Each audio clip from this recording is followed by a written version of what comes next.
गीता अध्याय 3 श्लोक 35। श्रेयान् स्वधर्मो विगुणः परधर्मात् स्वनुष्ठितात् स्वधर्मे निधनं श्रेयः परधर्मो भयावहः। अच्छी प्रकार आचरण में लाए हुए दूसरे के धर्म से गुण रहित भी अपना धर्म अति उत्तम है।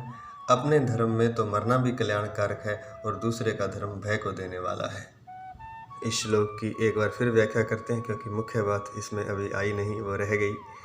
कारण ये था कि अर्जुन जो कि क्षत्रिय था, वह युद्ध छोड़कर भाग जाना चाहता था, सन्यासी बनना चाहता था, अर्थात ब्राह्मण जैसे कर्म करना चाहता था।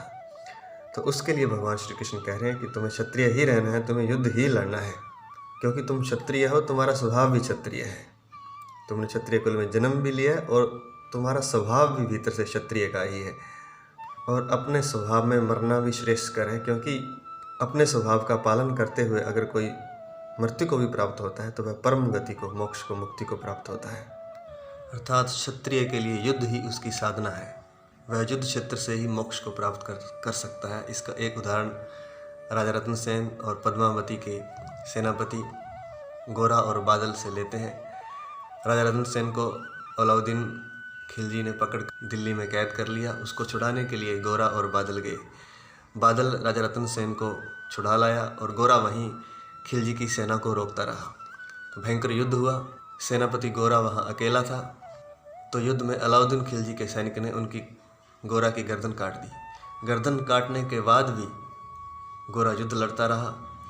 और इतना ही नहीं, बिना सिर के होते हुए, बिना आँख कान के होते हुए उसने जिस सेनापति ने गोरा की गर्दन काटी थी, गर्दन कटने के बाद गोरा ने उस सेनापति को तलवार से बीच से 2 टुकड़े कर दिए। यह कैसे हुआ? सिर कटने के बाद। क्योंकि जब वो योद्धा युद्ध लड़ता है क्षत्रिय, तो परमात्मा के साथ वह एक हो जाता है। वह परमात्मा की शक्ति से तद्रूप हो जाता है, एक रूप हो जाता है। तब वह नहीं लड़ रहा होता, परमात्मा की शक्ति ही उससे युद्ध करवा रही होती है। तो इसी तरह से, इसी कारण से धड़ सिर से अलग होने के बाद भी महान योद्धा गोरा ने अलाउद्दीन के खिलजी के सैनिक को बीच से काट डाला, 2 फाड़ कर दिए। कहने का तात्पर्य यह है कि क्षत्रिय के लिए युद्ध ही उसका धर्म है। अगर युद्ध की स्थिति है और क्षत्रिय वहाँ से भाग जाए तो वह क्षत्रिय नहीं है, यह क्षत्रिय का धर्म नहीं है। जैसे कि अर्जुन युद्ध से चला जाना चाहता था और सन्यासी बन जाना चाहता था। यह केवल क्षत्रिय के लिए नहीं है, यह ब्राह्मण के लिए भी है, वैश्य के लिए भी है, शूद्र के लिए भी है। सभी अपने अपने स्वभाव के अनुसार अपने अपने स्वभाव का, धर्म का पालन करें। ब्राह्मण ब्रह्म को पाने के लिए प्रयास करे, शास्त्रों का अध्ययन करे, पठन पाठन करे, दूसरों को ज्ञान दे। वैश्य व्यापार करे, शूद्र सेवा का कार्य करे, अपने स्वभाव के अनुसार। अगर वह दूसरे का कार्य करता है तो यहाँ लिखा है कि दूसरे का धर्म भय को देने वाला है, चाहे वह कितना भी अच्छा हो। क्योंकि अपने धर्म का पालन करने से कार्य में कुशलता आती है। कार्य इतना कुशल हो जाता है, वह कर्म योग बन जाता है, वह मुक्ति तक, मोक्ष तक ले जाता है। यहाँ धर्म से या स्वभाव से मतलब किसी कुल या जाति में जन्म लेने से नहीं है। उसके भीतर से जो स्वभाव है, क्षत्रिय का स्वभाव है तो वह क्षत्रिय का कार्य करे, ब्राह्मण का स्वभाव है तो ब्राह्मण का करे, वैश्य का व्यापार करने का स्वभाव है तो व्यापार का कार्य करे, शूद्र का सेवा करने का उसका स्वभाव है तो वह सेवा करे। उसी में वह निष्णांत होगा, उसी में वह कुशल होगा और उसी से उसे परमात्मा की तरफ जाने का रास्ता मिलेगा। और अगर कुल और वर्ण की बात करें, अगर ब्राह्मण कुल में जन्म लिया है, अगर वह शराब आदि मदिरा का सेवन करता है तो वह ब्राह्मण नहीं रहा, वह शूद्र हो गया है।